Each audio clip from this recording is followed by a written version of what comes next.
ময়মনসিংহের ভালুকায় ধর্ম নিয়ে কটূক্তির অভিযোগে পোশাক শ্রমিককে পিটিয়ে হত্যার ঘটনায় পুলিশ ও র্যাবের পৃথক অভিযানে এখন পর্যন্ত মোট 10 জনকে গ্রেফতার করা হয়েছে। নিহত দীপু চন্দ্র দাস ভালুকা উপজেলার ডুবালিয়া পায়োনিয়ার নিট ফ্যাক্টরির শ্রমিক ছিলেন। গেল 18 ডিসেম্বর রাত 9টার দিকে কারখানা থেকে তাকে জোর করে এনে উত্তেজিত শ্রমিক ও জনতা দেশীয় অস্ত্র ও কিল ঘুষি দিয়ে পিটিয়ে হত্যা করে। পরে ঢাকা ময়মনসিংহ মহাসড়কের জামির দিয়া স্কয়ার মাস্টারবাড়ি এলাকায় সড়কের ডিভাইডারের গাছে ঝুলিয়ে পোড়ানো হয়। ঘটনার ভিডিও সামাজিক যোগাযোগ মাধ্যমে ছড়িয়ে পড়ে। এই ঘটনায় দীপুর ছোট ভাই অপু চন্দ্র দাস বাদী হয়ে ভালুকা থানায় হত্যা মামলা দায়ের করে।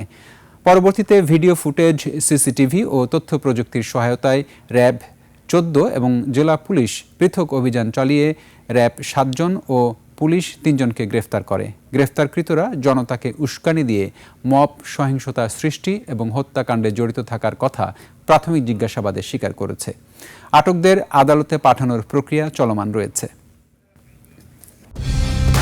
কালার এক্সপার্ট, জর্জ স্যাপ এবং মাইল্ড অন হ্যান্ডস টেকনোলজি সমৃদ্ধ অরিক্স ক্রিস্টাল ওয়াশ আপনার লন্ড্রি এক্সপার্ট।